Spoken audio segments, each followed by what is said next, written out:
Muy buenos días, muchachos. Vamos a iniciar el bloque 2 de la materia de biología 2. Vamos a hacer un pequeño cambio de lo que teníamos programado y vamos a iniciar con sexualidad. Vamos a adelantar un poquito las cosas para poder tener ese tema de forma presencial y vamos a trabajar, vamos a aprovechar estos días para aprender de un tema importantísimo que se tiene que ligar con lo que ustedes acaban de ver de mitosis y de meiosis y la importancia de la variabilidad genética que vimos en la reproducción sexual. Esto de lo que les estoy hablando es la herencia genética. La herencia genética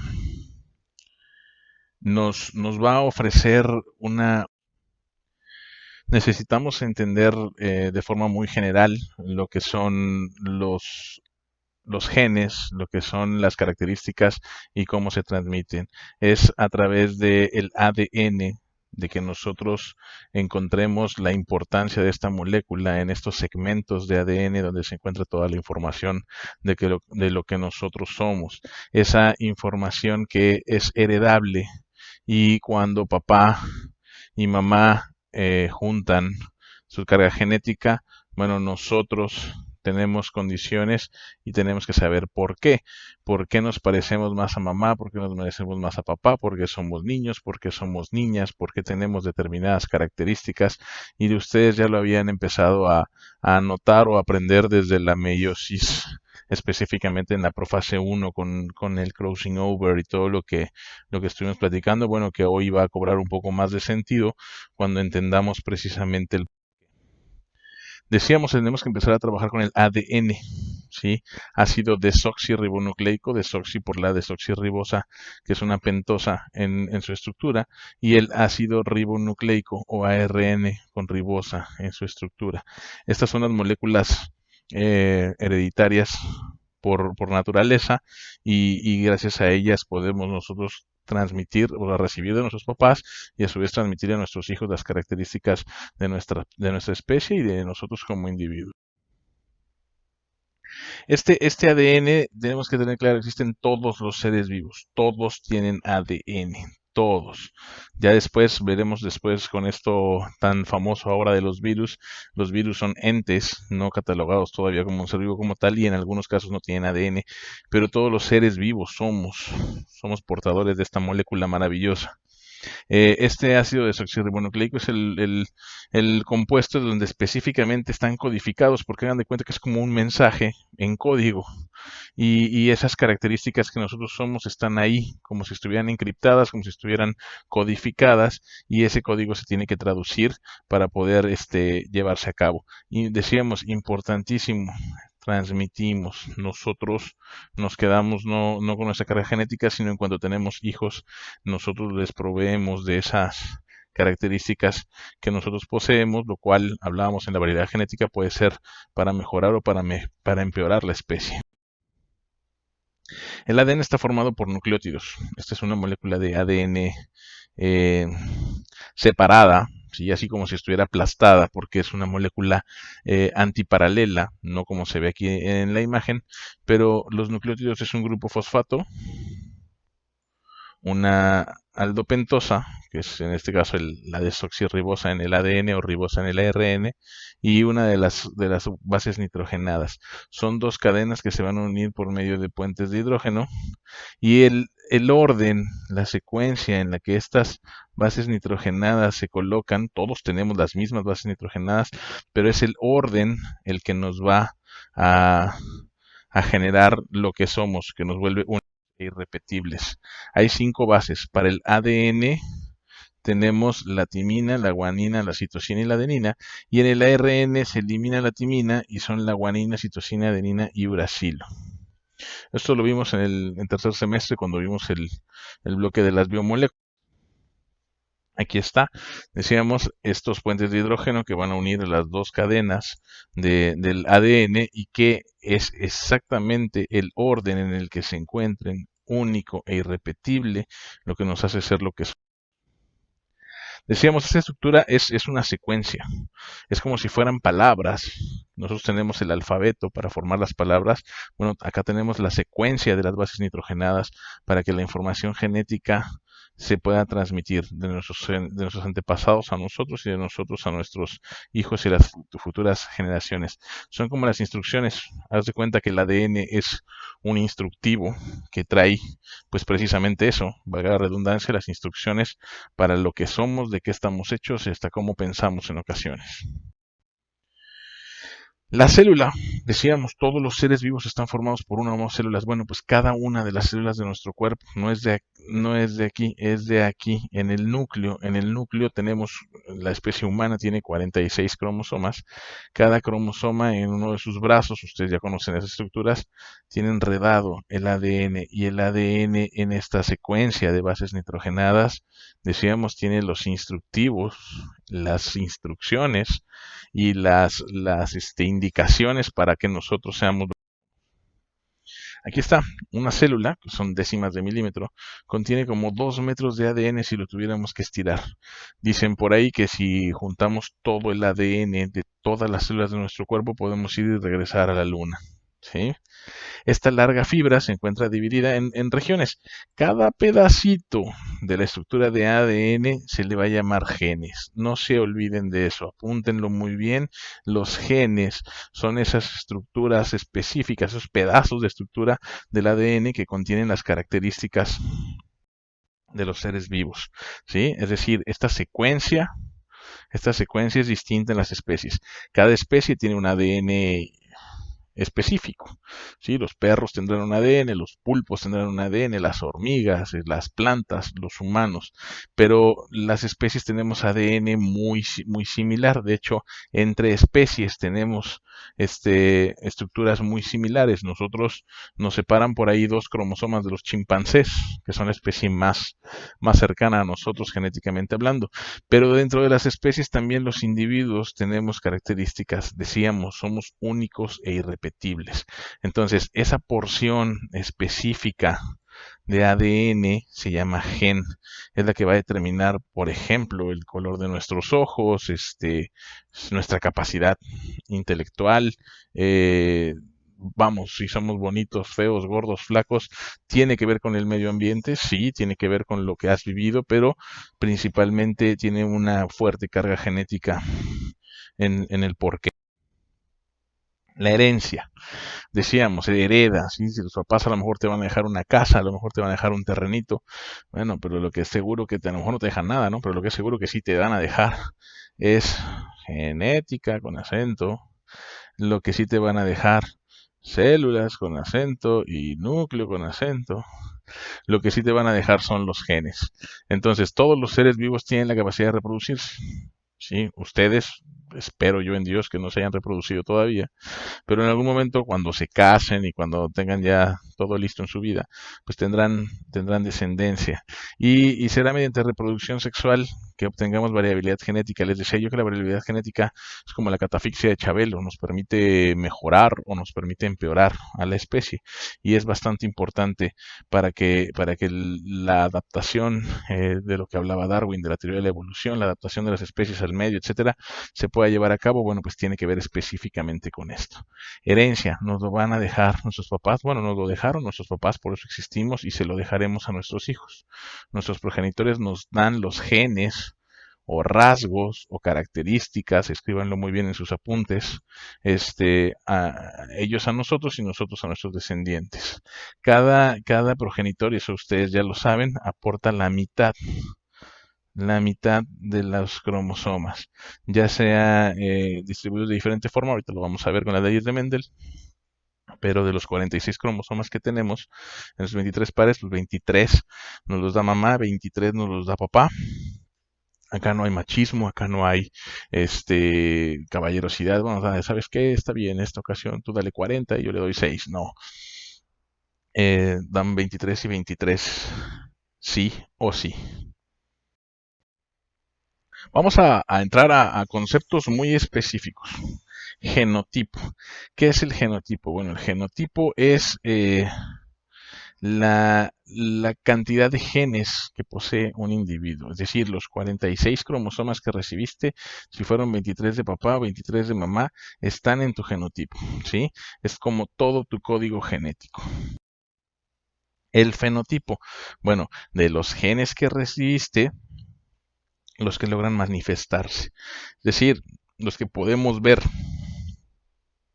los rasgos visibles, las características que se pudieron manifestar, las características que se expresan, ese es el término correcto. El fenotipo es lo que podemos ver.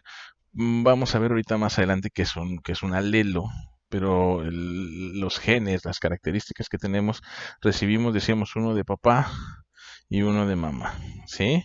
Entonces, si los dos son iguales, pues no hay problema, ¿sí? Por ejemplo, este representa el color morado, esta mayúscula, morado, que es dominante. Eh, este representa el color morado, ¿sí? Ahora, este, por ejemplo, la minúscula representa el color blanco. Si los dos son iguales, pues la flor va a ser morada sin ningún problema. Genotípicamente morada y fenotípicamente, o sea, genotípicamente morada y genotípicamente morada y fenotípicamente, o sea, lo que podemos ver, color morado. Esta, en general, la genotipo es para color blanco y el fenotipo, pues lo podemos ver, es color blanco.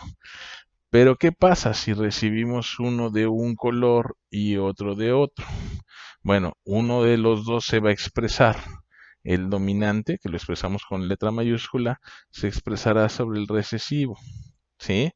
Genotípicamente, esta florecita tiene genotípicamente genes para color morado y genes para color blanco.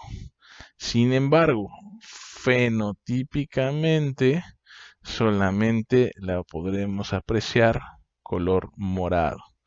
Repito, el fenotipo es lo que podemos ver, lo que se logra expresar. Y como vimos en la diapositiva anterior, el genotipo son todos los genes que tenga, se manifiesten o no.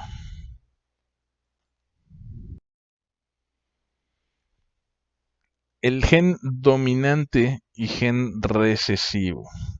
El gen, decíamos, es una característica. Bueno, Mendel nos ayudará a entender esto con mayor importancia o mayor claridad, pero estos amigos acá, loritos, nos van a ayudar a saberlo. Decíamos, si tenemos características para color verde y características para color azul, gen para color de plumas verde, gen para color de plumas azul. Bueno, cuando estos se mezclen, estos, la descendencia, va a recibir uno de papá y uno de mamá, ¿sí? Pero por el momento verde y azul, que no sé qué color puede dar, no sé, morado, no sé qué color sea, no van a salir de ese color, sino que van a salir como uno de ellos. Es decir, verde, ¿sí? Retomando un poquito para ejemplificar la diapositiva anterior, estos loritos son fenotípicamente verdes y genotípicamente verdes y azules, pero solo se manifestó uno. El verde es el gen dominante, mientras que el gen recesivo es el azul, ¿sí? Está presente, ¿sí? Está en el genotipo, pero no se manifiesta en el fenotipo, ¿sí? Es probable que se manifieste en futuras generaciones junto a otros recesivos si se lo encuentra. Ese es el porqué de que de repente a lo mejor alguno de ustedes se parece más a su abuelito que a sus papás. Lo iremos viendo un poquito más adelante. El alelo. Los alelos, nosotros tenemos cromosomas, ¿se acuerdan?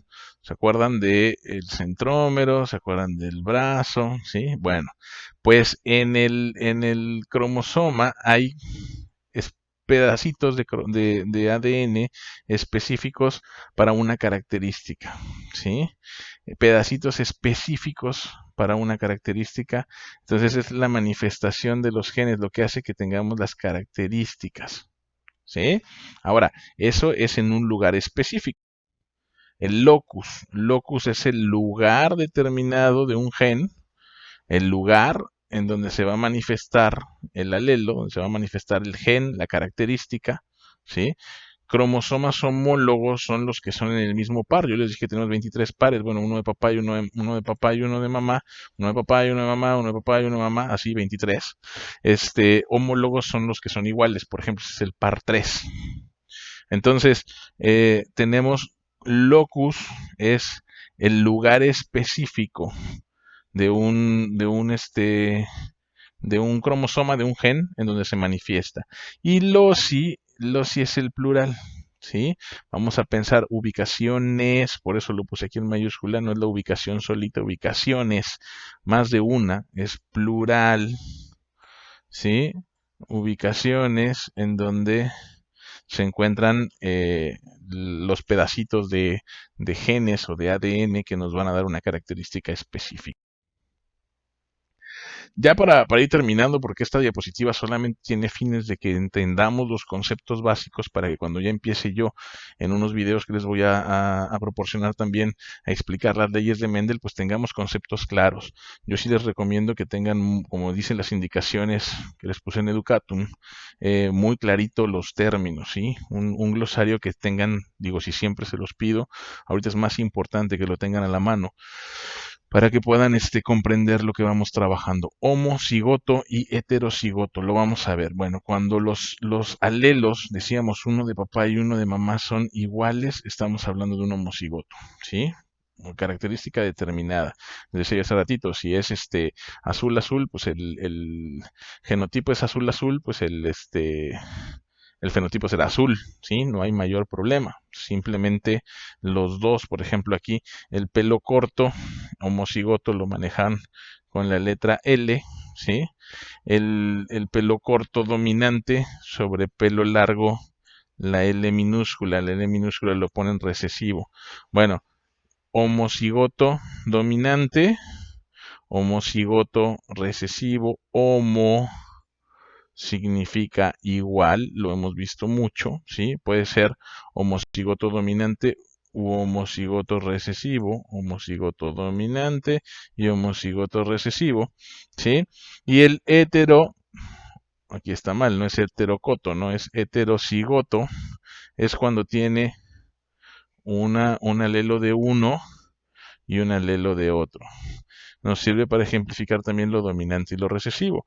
Este tiene dominante pelo corto y recesivo pelo largo, y aunque es heterocigoto porque los tiene distintos, fenotípicamente será de pelo corto, que es el que domina, ¿sí? Repito, homo es igual, tiene los dos alelos idénticos, pueden ser dominante o puede ser recesivo, eso es lo de menos, pero los dos son lo mismo, y hetero es cuando los tiene uno y uno, es decir, distintos, hetero distinto. Aquí dice, hetero es distinto, cuando un individuo tiene alelos distintos, ¿sí? Para una característica determinada, solo uno se va a expresar, que normalmente es lo que ya estuvimos trabajando del dominante. Por ejemplo, aquí es, no sé, una característica que le pusieron B mayúscula y B mayúscula, los dos son homocigotos, es decir, son los mismos, y en hetero son uno de uno y otro distinto de otro, ¿sí?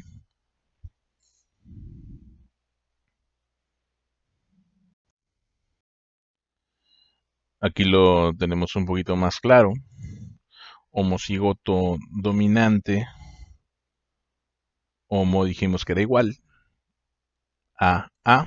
La letra A en los alelos está representada con mayúscula porque es el dominante. Homocigoto recesivo a minúscula, porque la letra minúscula nos está hablando de que es recesivo. Es decir, en este caso, los mayúsculas, al ser homocigoto homocigoto para esta característica y homocigoto para esta característica, aquí el gen recesivo se expresa, el dominante obviamente se expresa, pero en el caso de que, por ejemplo, este y este tuvieran un hijo, entonces sería heterocigoto.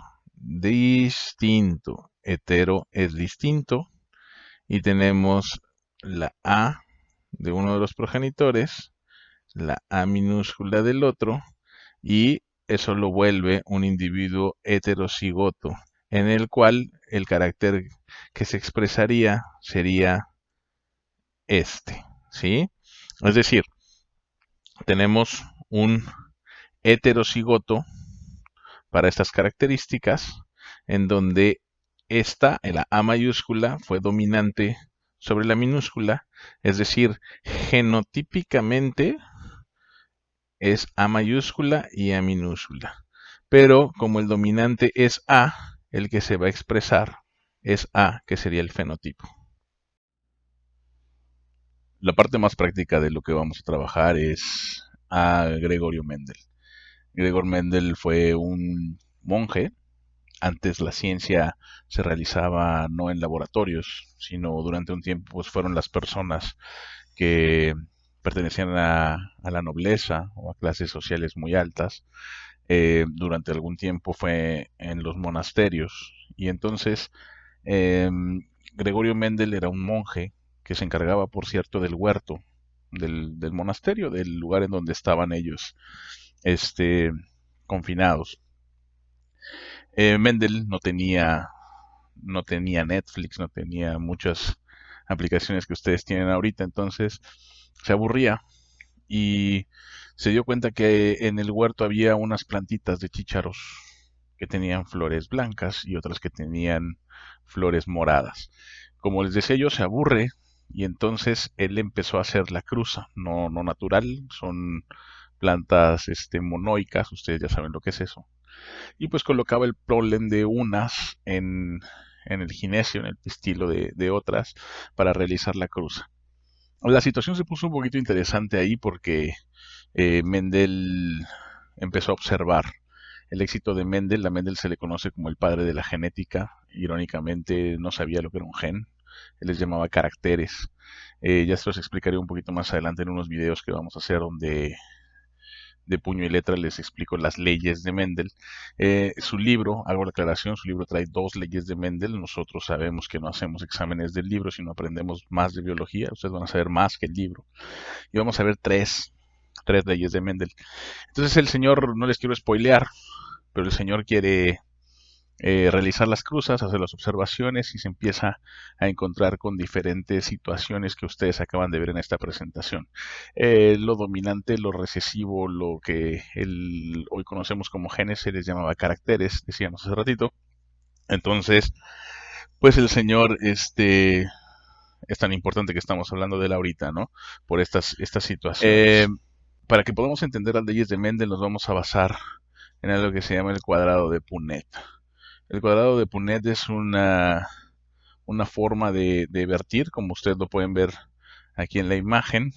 No necesariamente tan estricto lo de femenino y masculino de un lado, pero sí, habiendo ustedes dominado el tema, yo les sugiero que al tener esta presentación en forma de video, como lo hayan podido descargar, pues lo vayan pausando, lo vayan viendo las veces que sea necesario para poderlo comprender. Es una gran ventaja del aprendizaje invertido que se llama, es decir, ustedes tienen estas posibilidades de irlo pausando y de ir a su ritmo. Véanlo varias veces hasta que tengan claro qué es homocigoto, qué es heterocigoto, qué es un alelo, qué es dominante, qué es recesivo y cómo se realizan las cruzas. Bueno, pues aquí estos cuadrados de Punnett ayudaron a Mendel, o bueno, no a Mendel porque él ya no estaba, ya había fallecido, pero nos ayudan a nosotros a comprender lo que él nos manejaba y las leyes de Mendel son muchísimo más comprensibles a través de esta estructura que es el cuadrado de Punnett o el cuadro de Punnett. Les decía yo, vamos a repasar un poquito, nos va a ayudar, esta presentación era como para sentar las bases y lo importante, no me voy a detener tanto, voy a mencionar las 3 leyes de Mendel que vamos a ver y ya posteriormente ustedes van a poder descargar los 3 videos que voy a ponerles con las 3 leyes de Mendel y ahí podrán ver las actividades que vamos a ir entregando, ¿sí? Bien, el cuadro de la primera ley de Mendel, esto sí, grábenselo, los que por ahí les interesan las preguntas de examen, bueno, pues es prácticamente obvio que esto viene. Las leyes de Mendel, la primera es la ley de la uniformidad. Este letrerito, para los que necesitan eh, enunciados y definiciones muy concretas, bueno, en pocas palabras, en mis palabras, si ambos progenitores son homocigotos, recuerden que homocigoto es que los dos alelos son iguales, ¿sí? Si los dos, o sea, si ambos, el papá y la mamá, o sea, si ambos progenitores son homocigotos, para un carácter, para el color de, por ejemplo, aquí en este caso estamos escogiendo el color del plumaje, ¿sí? Si los dos son homocigotos, si los dos tienen el mismo alelo, no me importa aquí si son dominante o recesivo, me interesa que sean iguales, ¿sí? Esta A minúscula es igual a esta minúscula, esta A mayúscula es igual a esta A mayúscula. Entonces, si los dos son homocigotos, su descendencia, o sea, sus hijos, ¿sí? Van a ser idénticos entre sí. Este es igual a este, que es igual a este, que es igual a este.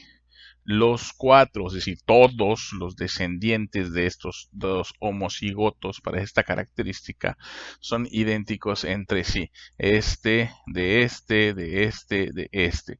Son en este caso heterocigotos, pero son idénticos entre sí. Esta es la primera ley de la uniformidad. En los videos consecuentes iremos haciendo algunos ejercicios.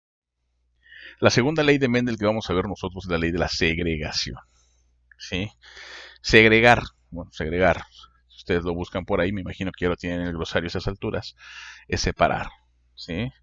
Los alelos se separan, pasan a la siguiente generación separados. Es decir, nosotros teníamos por aquí a un individuo que era B, disculpen mi letra con el mouse, y en este caso otro individuo que era B, ¿sí? Bueno, la segregación nos dice que los alelos van a pasar separados. Este se vino para acá, este se vino para acá, este se vino para acá y este para acá. Y entonces a la hora de juntarse, esta B se va a enredar con la otra solito, ¿sí? Ya no con la otra B con la que estaba. Tenemos B mayúscula de este lado, B mayúscula de este lado, y el resultado, bueno, un homocigoto B. La B que antes lo acompañaba a esta de acá, se separó, es decir, se segregó y pasó solita y se va a juntar ahora con otra B, con la del nuevo progenitor, o sea, el otro progenitor, y vamos a tener B y B, otro heterocigoto. ¿Sí? Ya un poquito más adelante les vamos a decir lo que tienen que tener muy claro, que es el genotipo, que es el fenotipo, lo explicaré, decíamos, de puño y letra en unos videos en la siguiente descarga que puedan hacer. Eh, Dice aquí esta imagen, gracias a la segregación, aparecer el carácter amarillo, caracteres, recuerden que los genes, Mendel les llamaba caracteres de sus abuelos que nosotros, papá y mamá, ya no tienen, ¿sí? Esto, cuando hagamos los ejercicios, vamos a ver por qué decíamos, por qué abueleamos, por qué de repente tenemos características o facciones o gestos o lo que sea, o partes de nosotros que son más parecidos a nuestros abuelos que a nuestros padres propiamente, ¿sí? La tercera ley de Mendel es un poquito más compleja de lo que habíamos visto en las dos anteriores. Decíamos, los van a ir viendo un poquito más a detalle. La distribución independiente. nos habla de que los alelos, en lugar de lo que vimos en la primera y la segunda, hablábamos de una característica, es decir, flores moradas, flores blancas, etcétera. Hablamos de dos características. Por ejemplo, la estatura y, por ejemplo, el color de piel. ¿Sí? Entonces, ya no estamos hablando solamente de estatura, si es alto, si es bajo y cuál dominó sobre cuál. En este caso, el problema aquí nos marca que es dominante alto sobre bajo. Y aquí el asunto es dos características: estatura, color. Estatura, color. Estatura, color. Estatura, color. Y los alelos entonces ya no son alto, bajo, eh, blanco, negro. Ya estamos hablando de que este pasa con este y este pasa con este, como lo podemos ver acá. En lugar de tener las posibilidades de descendencia en 4 cuadritos, pues se vuelve un poquito más grande y tenemos 16 opciones de esas combinaciones genéticas que podrían haber. Repito, lo vamos a ver más adelante en un video, pero la ley de la distribución independiente, la que ya tendrían que ustedes que estar investigando, pues básicamente es esto, como a pesar de ser dos características diferentes, en este caso estatura y color, los alelos van a pasar, se van a distribuir de forma independiente. Es decir, tenemos, por ejemplo, estatura y color, estatura y color, estatura, este dominante se junta con estatura dominante, o con color dominante y con color recesivo. Estatura recesiva se junta con color dominante y color recesivo. Y eso nos va a dar una combinación de 16 posibles resultados en las posibilidades genéticas que pueda haber. La genética mendeliana nos va a ayudar a entender muchas cosas sobre la genética, sobre lo que somos, sobre el comportamiento de la herencia. Este es el tema, la herencia genética. Entonces, después de Mendel, el entender por qué los tipos de sangre, lo que él hizo con las semillas, con los guisantes o los chícharos, las flores, las combinaciones, el por qué algunas enfermedades se transmiten, algunas por la herencia, todos esos tipos de situaciones vamos a ver, como son las cromátidas que ustedes ya conocen, los locus, los genes, los alelos, etcétera. Este es el fin de esta presentación, que simplemente era como una introducción. Les decía yo, tienen las posibilidades de poder ir pausando, de poder ir a su ritmo, de poder ver el video cuantas veces sea necesario para poder comprender conceptos que creo que, o espero más bien, que hayan estado lo suficientemente claros.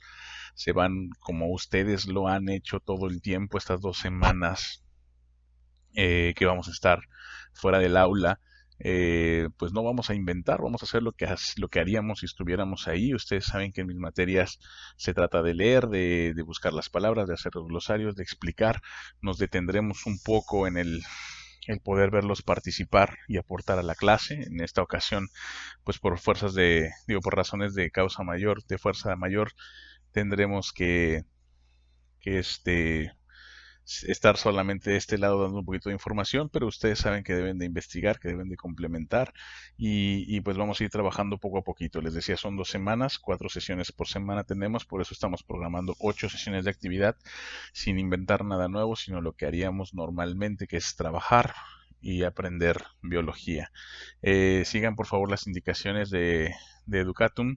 Esta es la primera presentación, es una presentación de PowerPoint que pudimos convertir a video, pero los demás eran unos videos donde les decía yo, de puño y letra voy a explicarles los, los problemas, si lo quieren ver así, o los ejercicios, para decirlo de forma más propia, donde podemos ejemplificar y por tanto comprender las leyes de Mendel, que en este caso serán 3.